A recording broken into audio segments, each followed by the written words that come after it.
we build trust in ourselves so that when the moment comes, when the scary boss emailed the kid in the parking lot, though, can we talk?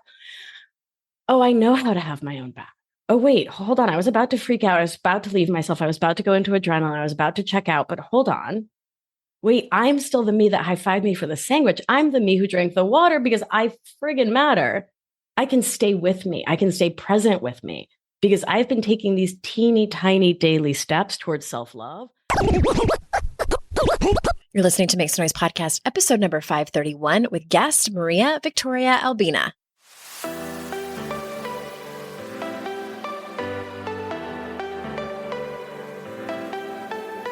Welcome to Make Some Noise Podcast, your guide for strategies, tools, and insight to empower yourself. I'm your host, Andrea Owen, global speaker, entrepreneur, life coach since 2007, and author of 3 books that have been translated into 18 languages and are available in 22 countries. Each week, I'll bring you a guest or a lesson that will help you maximize unshakable confidence, master resilience, and make some noise in your life. You ready? Let's go. Hello, everyone. Welcome to another episode of the podcast. I am so glad that you are here. I wanted to tell you that those of you that filled out the podcast survey, thank you so much again. My profound appreciation for that. And I know a lot of you put ideas for different guests that you would like to have on and ideas for topics for mini-sodes. And I just want you to know that those are coming. I batch for the summer. And so right now, as I'm recording this intro, these handful of weeks, I am super booked up in my calendar because I'm recording all of the interviews. So I don't have a lot of appointments in the summertime. It's something that I've always done. So you will not see those topics and a few of the guests that you recommended until the fall. So I just want to make sure, you know, I'm not ignoring you. Just we got a lot in the bucket that's coming up. And I'm really excited. I'm really excited for that. We're going to do more coaching on the air as well that we did last year. And I appreciate you guys so much for filling out that survey. The other quick announcement is that I have 1 spot open for private coaching right now. And it can be either consulting or coaching if you want some private guidance from me. And I do a handful of different services. So head on over to andreaowen.com/coaching. There's an application there. Even if you're not completely sure what it is that you're looking for, sometimes even just looking at the application can be helpful in filling it out. We can guide you. And also, if I feel like it's a good fit, you and I will jump on the phone for 20, 30 minutes. I will ask you a bunch more questions based on the questionnaire you filled out. And then I will be honest with you and tell you whether or not I can help you. Usually I can, and then I can tell you what that would look like, what I think the results could be of us making some magic together. So again, 1 spot open for that. If you feel like you're having the pull to have some guidance from yours truly, your professional hype girl at your service. Alrighty? Per usual, we have an amazing guest for you today. I am excited for you to meet her. For those of you that don't know Maria, let me tell you a little bit about her. Maria-Victoria Albina is a master certified somatic life coach, UCSF-trained family nurse practitioner, and breathwork meditation guide with a passion for helping humans, socialized as women, realize that they are their own best healers by reconnecting with their bodies and minds so they can break free from codependency, perfectionism, and people-pleasing and reclaim their joy. She is the host of the Feminist Wellness Podcast, holds a master's degree in public health from Boston University School of Public Health, and a BA in Latin American Studies from Oberlin College. Victoria has been working in health and wellness for over 20 years and lives on occupied Muncie, Lenape territory in New York's Hudson Valley. So without further ado, here is Maria. Maria-Victoria, thank you so much for being on the show. Thank you so much for having me. I'm thrilled to be here. Same. Now that we've already established that we are going to be best friends forever. Forever and ever. I already love you within 5 minutes. I know my audience is going to love you, just personality alone, but also because you talk about topics that I know that my audience struggles with. That's why they're here, to learn things and get tools and help for, shall we call them neuroses, challenges, if you will. I will. Yeah. Okay. So I want to start kind of big, and I have no idea what this is, which I'm sure like my people don't either, but tell us, what is emotional outsourcing? So it's the term I came up as the sort of umbrella term to talk about codependent, perfectionist, and people-pleasing thinking. So I grew up in a family that featured all of those delightful ways of being and thinking and existing in the world. And we are where we grew up in a lot of ways, right? So I stepped into adult life with all of those habits. And I remember in my 20s, a friend being like, oh my God, you're so codependent. And I was like, no way. I'm not like, a middle-aged woman married to an alcoholic, right? Like all the stereotypes, right? And I was like, that's not me. So I pushed it away and I didn't get help. And I wasn't a perfectionist because I was constantly fucking up, right? And I wasn't a people pleaser because I was constantly disappointing people, no matter how hard I was constantly trying. You know what I mean? Okay. Right. So you weren't kind of checking off the boxes of like the clinical kind of definition. Yeah, exactly. And so I was like, none of this applies to me. I just must be permafucked and broken. And there's something wrong with me in this really special, unique way. Right. We all think that we're so magical, like right? The unicorn of lousiness. Of permafucked. Of permafucked, right? Yeah. So I wanted to come up with something that folks could really identify with, which is emotionally outsourcing, right? Chronically and habitually sourcing our sense of worth, of value, of validation, of wellness from everyone and everything outside of ourselves instead of from within.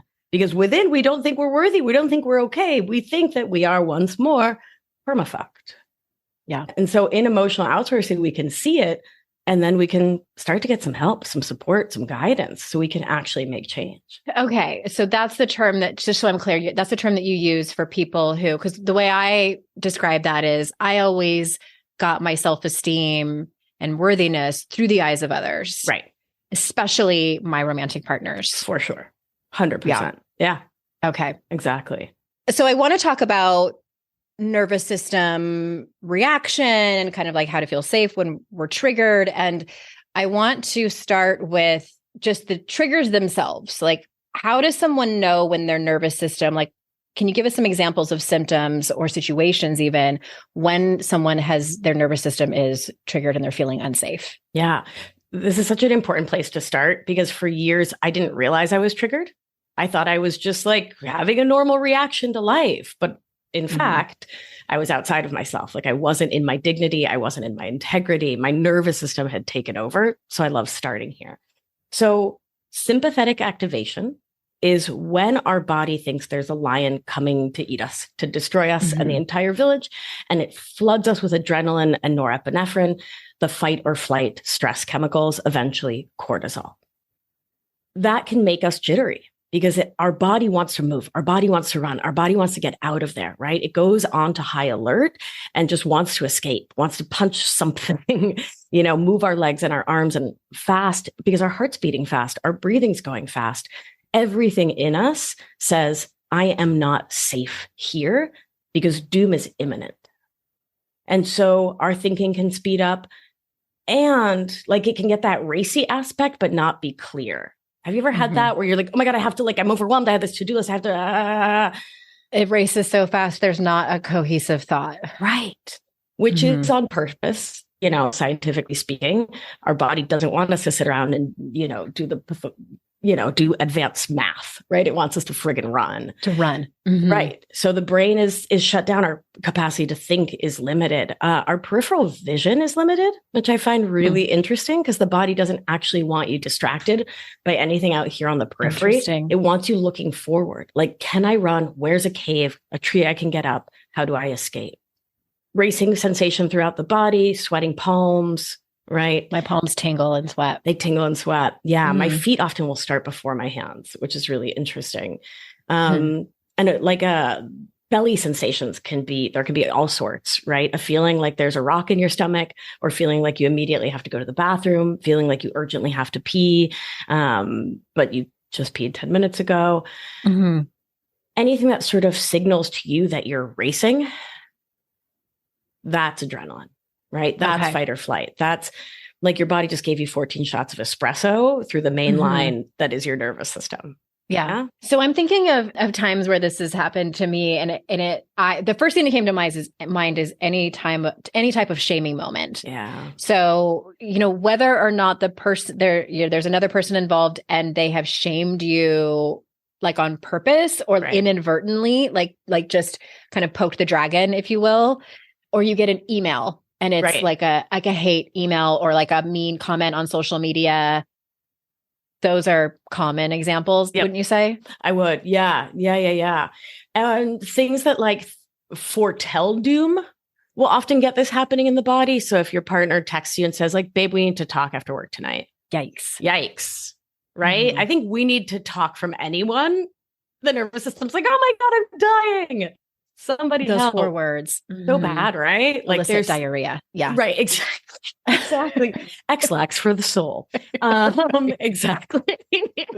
Don't do that. There's other ways to do that.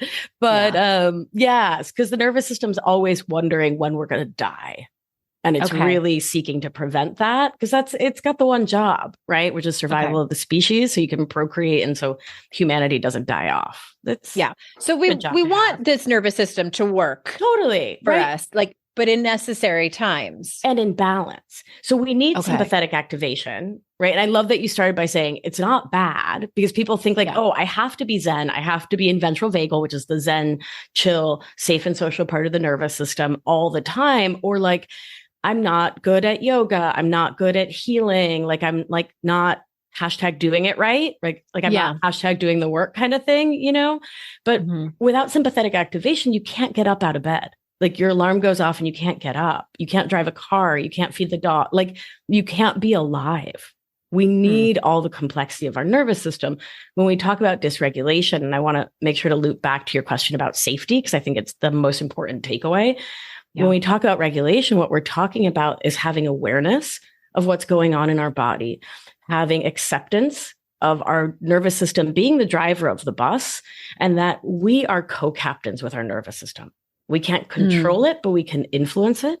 We can retrain it. We can reorient it, and we can help it to understand that we are adults, right? And that the things that our body once decided were dangerous because they maybe were, right? Like loud voices when you're 6, that can portend doom. Like, let's be for realsies, right? So, but retraining your nervous system to understand loud voices can be safe now, for example, right? Is how we work with our nervous system. So it doesn't take over and take us out of the moment.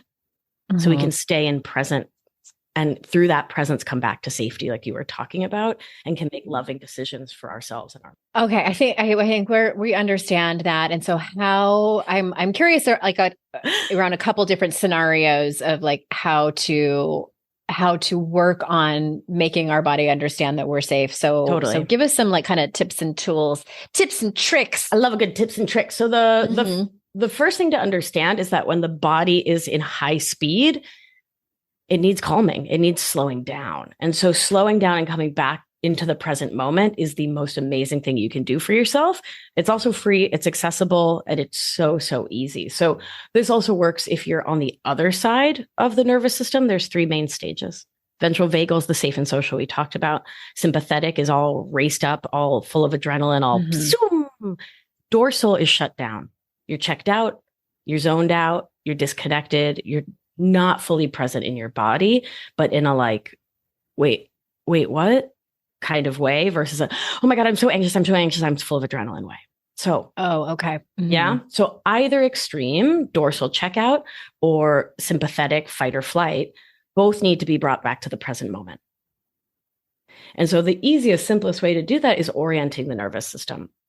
So this literally just means looking around. And I know it sounds just like way too obvious to work, but way too easy. Yeah. Right. Like, how could that be enough? It's not enough to heal your nervous system by any extent. Like, come on now. But to calm you down so you can like handle your kids in the parking lot when everyone's losing their friggin' mind because nobody ate and everyone needs to pee. And oh my God, I'm going to murder someone. Orient. So you start by turning your head all the way to one direction or the other. I go left and I don't know why. This is where I start. And literally looking around the space you're in and telling your body, your nervous system, your mind, your inner children, your actual children, here's where we are. I am in my office. I'm looking at a computer. I'm looking at a microphone. I'm looking at an angry chihuahua.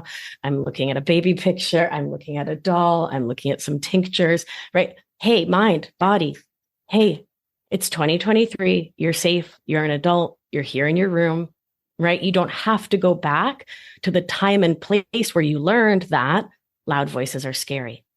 Direct communication is conflict, is doom, right? Because that's what the nervous system does. When we're triggered, we're jumping timelines. We're going back into the past when we learned a story about what is scary, about what means it's time to run, it's time to hide, it's time to not be present. And so the turning of the head from the left, for example, all the way through the midline and to the right, going really slowly, also in a way massages the phrenic nerve. I love what's the phrenic nerve? It's a nerve that runs through the back of the neck. And so it tells the body effectively, just to sort of shorthand it, you're safe. Like there's nothing to panic about here. Which I just find that those little bits of science so cool. I know. I think that's so interesting. I love it. Okay. So you're both literally and physiologically telling your brain and your body that you are safe and that you're not actually in danger. I'm not in danger. Right. And, I don't ever want to negate reality and like gaslight ourselves. And like, if you're in the Target parking lot with 3 screaming children, I'm not out here being like, tell yourself everything's cool. Right. Or you get an email from your boss that there's a round of layoffs happening and they need to talk to you. That's fine. Everything's fine. Right. Be honest about what's up. Like, body, I just got this scary email. Right. This kid just bonged her head and everyone's panicking, right? What's real is real. And I'm an adult with 2 feet on the floor, right? And just keep coming back to it. Another tool I really, really like is slowly counting. So when we count, the nervous system loves pattern recognition. We have to use heuristics to understand the world, right? Because you can't look at each new thing in life and understand it as a new thing every minute. I mean, you'd go actively insane, right? And you'd get nothing done. So we need to generally understand what shape means lion and what shape means tabby cat, cobra, stick. So that system is in the limbic system, the most ancient part of the brain, the reptilian brain or lizard brain. And it loves patterns. It loves counting. It loves like 1, 2, 3, 1, 2, 3, and binaries. So when the rest of your nervous system is losing its mind, literally, come back to counting. So I take one of my paws and I put it sort of in front of me. And I'm doing this now so you can sort of think about my little hand. And so you take your thumb and you're going to tap each of your fingers and count them. So you'd count your index finger and say 1, your New York finger and say 2, your ring finger and say 3, your pinky and say 4, and then pinky 4, ring 3, New York 2, index 1. If you raced up your speeding, you're going to do this so slowly, you're almost full of hate. But like for real, like so friggin' like 1. Yeah. No, like you're, oh my fucking God. But really, but just let it be and let it be annoying. And that's fine. Like have all the emotions about it you want, but keep counting until you feel your nervous system shift because it will downregulate because science, it just will. And if you're like checked out and you're like, wait, what? I'm sorry. What did you say about layoffs? Then you go 1, 2, 3, 4, 4, 3, 2, 1, 1, 2, 3, 4, 4, 3, 2, 1, and just keep tapping it out until you sort of snap back into the present moment. And you can combine that with a round of orienting to begin to, once again, show yourself you're safe here and now. Because if you're running from a lion, are you going to stop and count your fingers? Andrea Owen, tell me. Probably not. Probably not. I hope not. You're pretty dope. You'd get snapped at. I know, so I am, but exactly. Well, it sounds a little bit like it's a combination of EFT tapping. Kind of, yeah. With the patterns, I never really thought about that. That EFT tapping is like patterns. It's patterns. Yeah, there's so many smart tools out there that are all based in the same wisdom and are just use a slightly different energetic and modality. Interesting. We're going to take a quick break, and when we come back, I want to ask you an adjacent question to that about relationship triggers. So we'll be right back.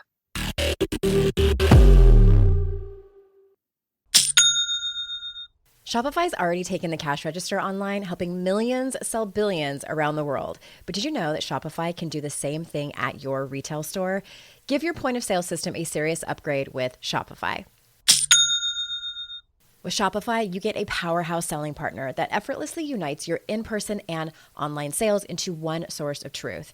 Track every sale across your business in one place and know exactly what's in stock.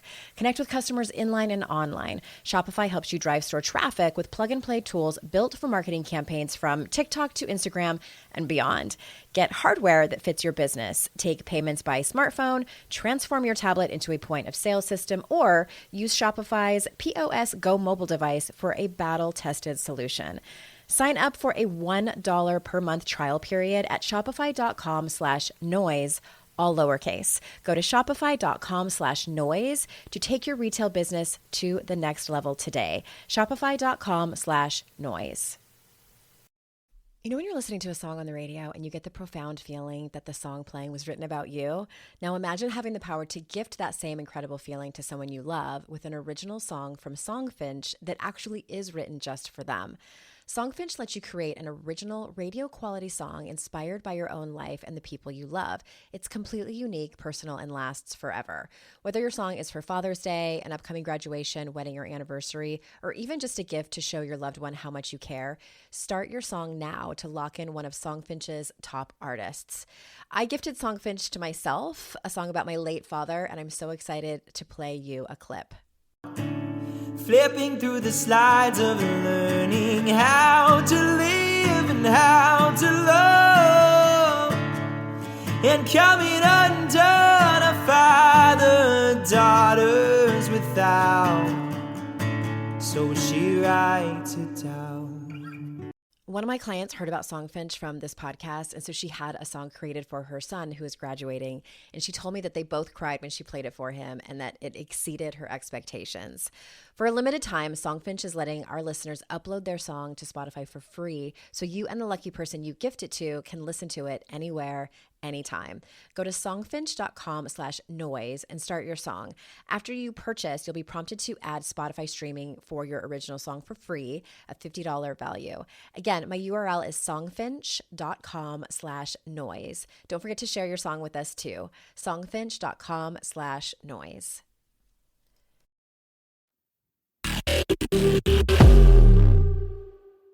Okay, this might be like I don't know, above your pay grade or not a great question, but I felt drawn to ask it because I follow a lot. I talk to so many therapists, and we hear all the time that we tend to be attracted to romantic partners who activate our past traumas, and because we like that pattern, because our brain recognizes it, and we're like, we don't care if you're shitty, we just are familiar with you. So would these exercises work for something like that? Like if maybe someone's like dating and they're like, ooh, I recognize these patterns in this person, but I still want to date them. Right. Well, so what you're talking about is called reenactment.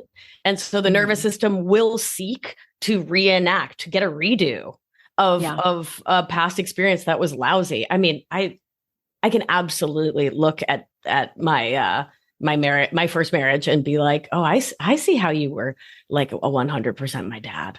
And right. Totally. These tools can really help us to slow down and to come into presence, which is how we create felt safety, because it's how we create embodiment. It's how we come back into presence in our bodies. And so, yeah, if you're recognizing that you're falling into that same pattern and you want to have some consciousness, some intentionality, some thoughtfulness, to like have your eyes open to what the what is, which I sure didn't when I was with my ex. I think these tools could be super duper helpful. I think they could be a really, really, really great way to kind of bring yourself to the here and now. And your question, you said, but you still want to date them. And so I think if you're right. Like, yeah, that person's a lot like, these patterns are childhood, but like, I'm down. I think that's when it really behooves us to have our eyes open the very, very most, and to stay in consciousness, in presence, because if not, we can get sucked into like inner child, really old patterning so quickly. Like it's so insidious. I didn't see it happening in my own life, like at all. That's such a great description for it. Yeah. And I'm thinking more so for people who are in the dating world, it's like logically they know that this person is a pattern for them, or maybe they're in like a situationship and they're like, but I can't get out. Like my heart's too in. And why do I torture myself? Like that I was thinking like these exercises might be good for someone in that place. I think they could be. Yeah. Yeah. Can we talk about, because I know a lot of people listening like to, it's a hobby of theirs to bottle up like their emotions. Yeah. How you have some like science that you like to talk about where it can help someone like expand their capacity to actually like process and feel the feelings. Can you talk to us about that? Yeah, absolutely. So what blocks us from feeling our feelings is what I call functional freeze. So in childhood, if we don't get the attention, the love, the care we need, or we get smothered when we have needs, right? When we're not met or overly met, and we're not allowed to feel safe in our authenticity, we start to hide our authenticity away, right? Which makes sense. And that's when we start to do these people pleasing, right? These emotional outsourcing behaviors of trying to keep everyone and everything in the entire world happy with us because it feels smarter and safer because it is. Right. Right. Like in my household, it was so much smarter to be not me. Right. So I'm no fool. I think a lot of people can relate with that. Yeah, right on. And so in that process, when I would start to have a feeling, my nervous system would run it first through the lens of, will this be okay with the people around me? And not through the lens of me at all. Do I need to express this? Do I need to feel this? Just like, do I matter? No, because the answer is no, right? So in order to be able to feel our feelings, like in a real way, and to not just live from the neck down, we need to begin, it's part and parcel of the same work, right? Of that acute moment safety is creating really long-term safety with ourselves, for ourselves. And for me, that starts with working the minimum baseline, meaning making small daily commitments to ourselves. Not because we want to do the thing, but because we want to build trust with ourselves, right? We want to show ourselves each and every day, I will show up. Such a big difference, right? If the goal is like, I'm going to write for 15 minutes because I have a deadline, then you're writing for the deadline, not for you, right? And so what I teach my clients is to make their daily self-love promise, right? This daily self-trust building task, something you do anyway. Because I'm not trying to add more to a busy woman's day. You know what I'm saying? Yeah. Like nobody needs like an extra 15-minute meditation. Like, no. So do you drink one glass of water in the day? If you do, label it your self-care, self-trust building practice for the day and just pause and take a moment and tell your body. So I use a lot of self-talk and visualization in my practice. I'm so lucky to work from home and that my partner works not here because I walk around this. I mean, she knows I'm insane anyway, in the best way, right? But like I walk around talking to myself all day. I'm just like, hey, good job drinking water. You're such a little champion, right? Because it's the opposite of what I got growing up. And so I want to really continue to nurture and love up on me and love up my tenderness. Because the more we do that, the more we build those little moments of self-love, of gentleness, of compassion, of curiosity, of care, when it doesn't friggin' matter at all. It doesn't matter at all. Yesterday, I high-fived myself Liz Lemon style because I made a slammin' salami sandwich. Oh my God, it was so good. Right? I like melted the cheese. I went with mustard and a thin layer of mayo, which frankly, come on, who am I? Genius. Right? So I paused to celebrate me. And the more we do that, the more we're like, damn, girl, you're friggin' amazing. Look at that sandwich. Look at you drinking water. We build trust in ourselves. So that when the moment comes, when the scary boss emailed the kid in the parking lot, though, can we talk? Oh, I know how to have my own back. Oh, wait, hold on. I was about to freak out. I was about to leave myself. I was about to go into adrenaline. I was about to check out, but hold on. Wait, I'm still the me that high-fived me for the sandwich. I'm the me who drank the water because I friggin' matter. Wait, hold on. I can stay with me. I can stay present with me because I've been taking these teeny tiny daily steps towards self-love, not this like take a bubble bath. Yes. You're going to get a UTI. Please don't take a bubble bath, right? Like this is where I like put on my nurse practitioner like Mr. hat. Bubble. Yeah. Like, what are you doing? Right? You're going to get a yeasty. So, back up off that and make it like this daily intentional movement towards self-trust. I think that's what we're really lacking. And that creates the safety in your nervous system to be like, okay, I hear you that you don't like the way I said whatever. And right, like that prepares you to set boundaries. That prepares you to speak up. Have hard conversations. Have hard convos, right? And for them to not feel so hard. I love the topic of self-trust. And I know, your answer was about a handful of things I just want to underscore it's small acts of self-love. Yeah. It's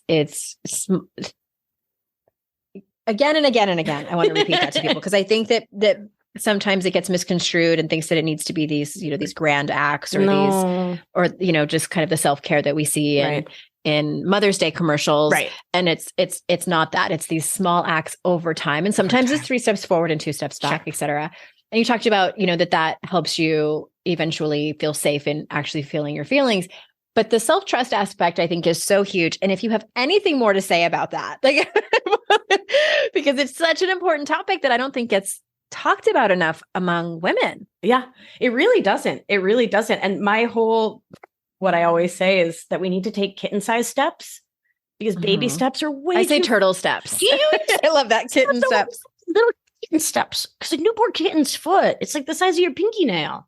That's the size step I want you taking. Please, no bigger. More is not better here. Like, this is horseradish. More is not better, right? Like, easy does it, kittens. So that for sure, kitten-sized steps. And so one of my favorite things to invite my clients to do is to build trust in themselves that they can feel any feeling and not perish. Because that's like the hardest work you're going to do in your life. Oh my God, right? Oh, I used to feel so bad. We're so scared of feelings. Yeah. Right? Like hide under the bed or not just the feeling of it, but I think it's an extra layer of scary to be demonstrative about it. Get out of town with that. No. Yeah. No, you ma'am. Stop it right now. No, ma'am. How dare you? How dare you? Speak such bullshit. Get out of this house. Take your blasphemy with you. I will not emoting it. Telling people about your feelings. Danger. Witchcraft. Yeah. No, witchcraft we like, but telling people about your feelings is dangerous. No, I'm saying like people would call that witchcraft. People that don't like witchcraft would call people who don't like witchcraft. They would have got it. They actually, I mean, there was that one time. So, yeah. So start where it's easy, kitten step towards it too, but start feeling those feels. Because there's no other way to show your nervous system that it won't murder you than by actually experiencing it. So somatic, right? Somatics or body-based practices, which is the bulk of what I do, is all about experiencing the world through the lens of our body and letting our body have primacy, letting our body be the central conduit through which we experience life instead of our brains is. Because most of us have put a whole lot of stock in our thinking parts. But at the end of the day, we're going to think our way into jail. You know what I mean? Right? Yeah. Yes. Yeah. I know that from experience. Right. And just, I think so many of us too aren't even sure what it looks like or feels like to live a life, and maybe not even live a life, but to even have moments where they can tap into their body. And I'm speaking generally here. I know that there's some people listening who have a solid meditation practice or yoga or something where they truly can feel connected with their body. But I think that there is a fair amount of people listening who are so always up in their head and who are so disconnected. And I think a lot of times these people also have symptoms like GI problems, maybe some IBS, some insomnia, lots of anxiety. Right, exactly. Yeah. So can we talk about that for a moment? And can you talk to people about, like, for those people specifically, I know you talk about kitten steps, but like, is there anything specific that they can do? Yep. I like that, drink a glass of water, high five yourself, like, but what about specifically connecting with their body that would be a kitten step? Yeah. So feeling the emotions through your body is the first step. And I would start with an emotion that feels easy to feel. So for a lot of my clients, joy and happiness are not easy. Their first thought, the brain jumps in to be like, but the other shoe will drop, right? But if let's just say joy is easy for you, happiness is easy for you, do something that evokes that. Watch a happy movie or watch like a cute kitten video or put on a song that makes you happy and locate that sensation of happiness within your body. Or funny TikToks or something. Yeah, sure. Right. Watch us on the internet. We're hilarious. Right? We'll entertain you. We sure will. But use your senses as the conduit to start to feel what an emotion feels like as an experience of vibration and energetic within your body. So that asking yourself, what's the color of happy in my body? What's the weight of happy in my body? Does happy have a texture, a temperature, a pressure, a vibration? And we do that to get us out of the neocortex, out of the prefrontal cortex of the brain, and to really locate experience within the body. The senses are a really beautiful way to do that. Does happy have a smell or a taste? Right? Just keep diving into the senses. And once again, start where it's easy. Right? If going into grief is going to be a whole morass, pit of despair for you, don't follow that albino into the pit of despair. Don't do it, my little princess. No, stay out. Stay where it's easy. That's advanced. That is seminar level. Start at the 101 and get cozy there. And then try something that's a kitten step or a turtle step harder, more challenging. And just keep doing it. And so do it at first at home with the door closed. Do it under the covers. Do it in the quiet. Do it in the shower. Do it where it feels the most physically safe, which for mammals tends to be smaller spaces, right? Like not in a big open field usually. Like your bedroom with the door closed tends to be it. Right. And practice till that feels like, oh, okay, wow, now I really feel happy in my heart as like a vibration. Holy shit, that's amazing. Yeah. Right. And then, I wonder what anger is like. I wonder what just a little bit sad is like. And just start really letting yourself feel it. And once you can feel it at home in your safe space, then see if you can feel it in the backyard. Yeah. See if you can feel it in the car, right? You see what I'm saying? Start to ripple it outward. Expand. Yeah. And so we always do that. We do that process and we start and end with pendulation. So pendulation is that Deb Dana's? That's Peter Levine's. This is when you study with too many nerds. Then you're like, which nerd Isn't taught Peter me Levine? Somatic experience. Isn't that positive psychology? Oh no, this is somatic. Yeah. I trained with. I did the thing. With the smarts, the thing with the smarts and the many years of the learning, the somatics, the nerdy tree things. So pendulation is when we recognize that it is challenging for the nervous system to go to challenging places. So we start where it's easy. We start where it's warm. And then we go where it's challenging and come back to easy, like a pendulum swinging to challenging to easy. So here we're starting with the easy feelings, right? So you don't need to add anything other than just do it. But once you start going into, let's say, sadness, grief, etc., before you start to go to there, find a happy marker, right? Have your childhood doll within arm's reach. If you love her and you look at her, mwah, I'm kissing mine right now.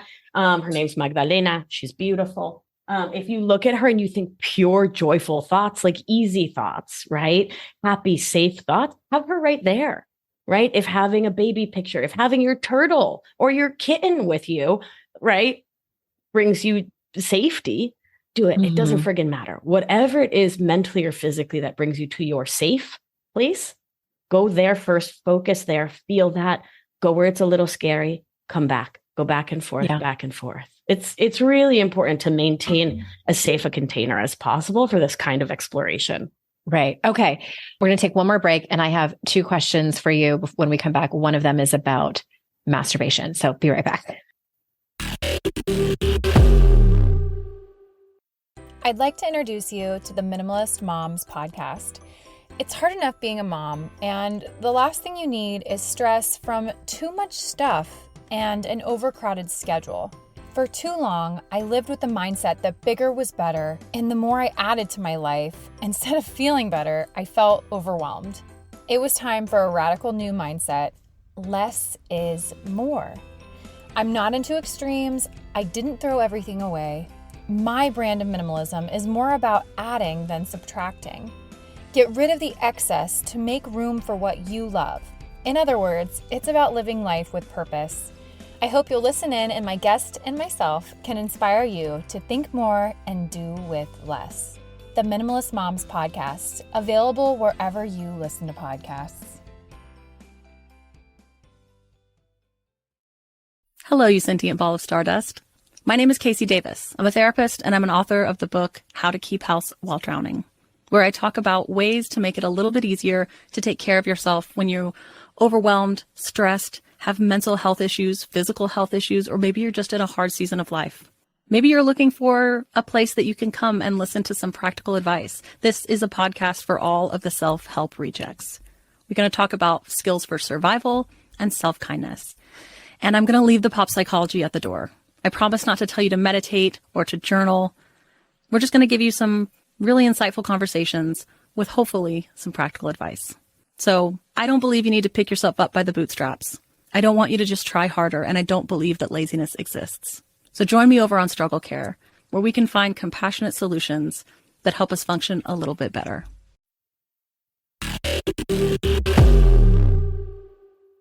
This question came up for me because you said something about, being in that vibration. And I was like, ooh, or do it in your safe place, like in your room by yourself. I'm like, I'll tell you what else happens in my room by myself that vibrates. That's right. Yes, ma'am. No, but in all seriousness, I've been kind of diving into, sexuality on a personal level and following some experts that are so amazing and so far advanced than I am. And a lot of them talk about having a self-pleasure practice, as a form of self-care, and also, getting to know yourself, from a feminist perspective and also that is that's another way of not only expressing emotion around pleasure, but also, that is definitely getting into your body. Oh, absolutely. And I think for so many of us, we can still, even when we do self-pleasure, can feel separate. Yes. And it just is like an act so we can, have the orgasm, and I think that's fine sometimes, but, totally. But the experts that I've been following talk about orgasm isn't necessarily the goal. The goal is self-pleasure and being with your body and touching yourself and getting to know it. That's a new thing for me. Which seems like it's very much related to your work. It is. Yeah, because it's all about creating safety with and for yourself. Mm-hmm. Right. And coming to believe, despite your religious upbringing, despite the shaming you might have experienced, despite sexual trauma, that coming to truly, truly, truly believe that you can create and maintain a safe, sexual, sensual container for yourself. That is a huge gift to give yourself. Yeah. Right. That time and space. Yeah. And safety. That's safety. Yeah. Well, I want to ask you kind of along the same lines is you talk about collective healing. And so how can, we live in America where it's very much, the notion of every man for himself and this sort of this rugged individualism, which we all are very well aware of. So how can you just talk to us about that? What does collective healing look like, and how can we shift ourselves away from just this individualized notion of healing? Yeah. Well, my work is really all about interdependence, right? Okay. Which is a way of living, a way of life, a philosophy and framework based in mutuality and reciprocity, right? Whereas codependency is about putting someone on a pedestal, putting yourself down, right? Tit for tat kind of thinking of well, I did the dishes, I cleaned, right? That, why don't you love me, right? That performing our lovability so that we can get safety from others. In an interdependent framework, we each create our own felt safety. And from a place of love and care and reciprocity, we take care of each other and help to create the conditions for safety for others. Right? So fully recognizing we cannot create other people's emotions, right? I wish I could. I mean, I'm with you. But also, that sounds like a lot of responsibility. It sounds like a lot of responsibility. It's like a lot of responsibility. It's like a lot, right? I have enough jobs. I mean, we're busy. Let's be real. Yeah. So, but we can be a part of creating the conditions that allow others to feel safer in the world. Okay. Right. And part of that is codependent thinking it's a framework based in, I don't want to say lying, but I do, right? Because it's untruthiness. Yeah. Right? It's not a truthful way of living. It's not a deeply honest way of living or relating. And I paused myself before saying lying because it feels like there's some sort of volition in there. It's like, I'm going to tell a lie and get away with something. Right. It's not that, obviously, but it's not a truthful way of life. It's not an honest Maybe delusional. Oh, snap. Yeah. Scarce. Yeah, there's some scarcity and some delusion in there for sure. For sure. Right. I know because I am one. Girl, please. All day long. Right? Just turtle stepping our way out of it. So the move towards interdependence is really recognizing that our nervous systems need each other. Right? Okay. I never looked at it that way. Yeah. So it's about co-regulating our nervous system. So your nervous system is calming mine. I hope mine is calming yours, right? We have physiologic impact within a 3 to 6 foot radius on the nervous systems around us, which like, oh, snap, quantum physics. Like that's some freaking science. Like that's dope, right? So your nervous system impacts mine and vice versa. Our blood pressure, our glucose metabolism, our heart rate. That's amazing. And so regulating our own nervous system is part of that collective responsibility, right? And that dedication to healing the collective starts with, okay, how can I show up in honesty, in love, towards a goal of mutual growth, right? Mutual support, mutual safety. And how can I support my heart rate? How can I support, right? What can I do to be part of creating change on that nervous system level? Right. And so that means that like when someone is checking your bags out at Target, you say, hi, how are you? How was your day? Like, have you had a good shift? How many hours do you have left? Yeah, that's right. Like it's me too. Right. Sometimes it's well received and sometimes it's not. Right. And when it's not going into that codependent, I was just trying to be nice. Yeah. Right. Or and putting your need trying for harder to take care of them. Right. But just instead meeting people from an open heart and a ventral vagal nervous system that says like, hi, I'm here to be a force of kindness in the world, of regulation in the world, of groundedness and centeredness in the world. And I think that's particularly important for those of us who walk around with privilege. Right. Which for those of us who walk around with the opportunity to be part of that energetic change. As you were saying that, I'm having like this montage of people in my life where I have a few things where I've always been sensitive and overstimulated. I mean, including my nipples. Like, I'm like, don't touch them. Oh, yeah. It's so overstimulated. I think that might come from like breastfeeding collectively for 3.5 years, but just also very overstimulated by energy of people. And there's been many times where I've walked into a room and felt it must have been the nervous system in certain people that I feel. I also feel very acutely when people are uncomfortable with me. And I am triggering something in them that's making them uncomfortable or they feel intimidated or for whatever reason. But I love that you made the distinction around, and this I think comes from, I've had to work with therapists around self-management around this, and doing the work that I do has helped that too, being trained in it. But it's knowing that is theirs, like where I end and they begin. Those boundaries, that energetic boundary, that it's not my responsibility to take care of them. Just know, am I showing up like as best I can? But also like not feeling the need to completely shut it out. Right. Because I tended to bounce back and forth between those two. Right. That's I actually have an episode of my podcast all about this, right? Yeah. Which is that when we shut out that which activates our nervous systems, we're not truly protecting ourselves. We're telling ourselves the story that we don't have the possibility to have the capacity to meet those challenges. Yeah. That's a self-trust issue. It's a self-trust issue. Yeah. It's a self-worth issue, a self-trust issue. Absolutely. Yeah. So I'm picturing in that moment of like feeling someone else's nervous system. They're not, I'm a lot. You're an Aries. I'm a Leo. We're bold women. I get it of like being a lot. It's a lot of energy systems. and fire. Yeah, totally. Also, you're welcome because we're amazing. We are a prize. We sure are. And we have great hair. I just want to say we have to not, as a Leo in the room, we do have great hair. Okay. Focused, refocused.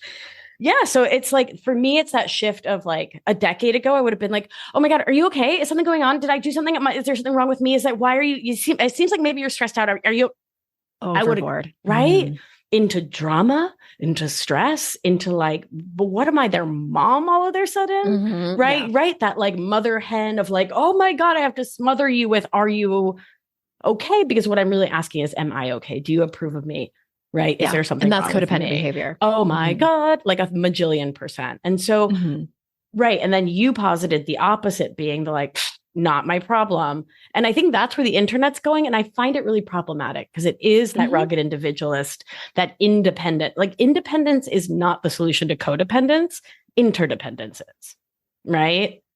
That's a big distinction. It's a big distinction. It's really important that I am a rock. I am an island. Like that helps no one, including you, sweet pea, because you do need people because mammals need mammals, right? Because science, right? You need people. I need people, but also like we need people. That's how being a mammal works. So I feel like now in that moment, I would maybe go somewhere in the direction of, and we'll workshop it like, hey, I just wanted to check in. Like, how you doing? My nervous system, my intuition sort of picking up. Maybe you feel a little anxious. I just wanted to check in. Like, if there's some way I can support you, I want to let you know I'm here. Just like with a big smile and a lot of love. I'm not taking ownership. I'm not taking responsibility. I'm not shutting it down. I'm saying I am noticing a thing because I am an aware and present human. And I know I trust myself and my intuition that I'm not like making it up, but I'm not taking it on. Right. And I'm offering what I'm available for instead of like, again, swamping them with like my quote unquote help. Hey, I'm here to support you. Let me know what that looks like. And so also in there, one thing we don't do in codependency is trust other people, like at all, right? We don't trust them to know what they want, what they need. We trust them in no ways. Right. And so from interdependence, it's like, let me know how I can support you. Do you need a hug? Yeah.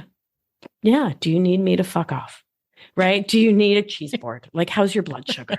Right? Like, do you need what was it? A salami sandwich with some mayo and mustard. Girl, it was so good. And then really, I think it was heating the whole thing. That was the genius. I'm just impressed. I'm just impressed. A picture that's going to go in the show notes. Thank you. I really appreciate that. I appreciate well, it. we do need to wrap up. I'm going to have you back. So okay, we can talk more about sandwiches. Let's do it. We can talk mostly more sandwiches. About emotional or science, regulation, but yeah, but also mostly or brain science. Sure, whatever. Where do you want people to go on the internets or to your house if you want to give out your address? Come over to learn more about you and find out more about how they can work with you. Yeah, I'm going to share my facts. Does that help? Right. I love it. What if I was serious? My MySpace account. Oh, Friendster. Oh, Gen X jokes. Gen X jokes. Watch out, everybody. We have a lot of like elder millennial and Gen X people here. Yes. Oh, good times. Yeah. So the internet, you can find me on the gram. I give good gram at Victoria Albina Wellness. My website is victoriaalbina.com. And if you put a /Andrea on that, you get a special present just for your listeners. Oh, is it a surprise? It's a surprise. It's a set of meditations and orienting exercises. So orienting exercise with the phrenic nerve, that whole thing I walked us through. You can have it. Download it. Okay. So it's like it's an audio? It's a set of audios. Okay, perfect. It's like such a magical. They love the audios. Who doesn't, right? Just pop it in, listen to it on a walk while you're doing the laundry. Easy peasy. Okay. So victoriaalbina.com /ANDREA. Okay. Done. My podcast is called Feminist Wellness. I have a podcast. I have a podcast. It's called, that's why I have this fancy mic. Okay. I just thought Yeah. you just bought it for the show. Just for you. Just for you. I'm going to burn it now. $400 on my just right? for my show. I'm going to throw Thank it you. away. You're welcome. My show is called Feminist Wellness. It's for humans of all genders. It is dope. We talk about brain science and sandwiches, and it's a really good time. And you can work with me through my 6-month program Anchored, or my 12-week somatic deep dive called the Somatic Studio. Awesome. Okay. So all of those links will be in the show things. notes. Thank you. All of them will be there in the show description. Everyone, thank you so much for your time. I'm so grateful that you choose to spend it with me and my guests. And remember, it's our life's journey to make ourselves better humans and our life's responsibility to make the world a better place. Bye for now. Hey, did you know there's free secret podcast episodes waiting for you that are not part of my regular podcast feed? Yes, AndreaOwen.com/free. And you just sign up. You get a link sent to you. It's very secret. It's like a secret club. We don't have a secret handshake. Don't worry about that. But it's these motivating podcast episodes that I made for you. They're under 20 minutes each. There's 3 of them. They're for wherever you are in your life. So head on over there and grab them. They range from really supporting you and seeing you where you are and being compassionate, all the way to giving you a giant kick in your ass and telling you how amazing and gorgeous and phenomenal you are. So AndreaOwen.com/free and get your hands on that free podcast feed.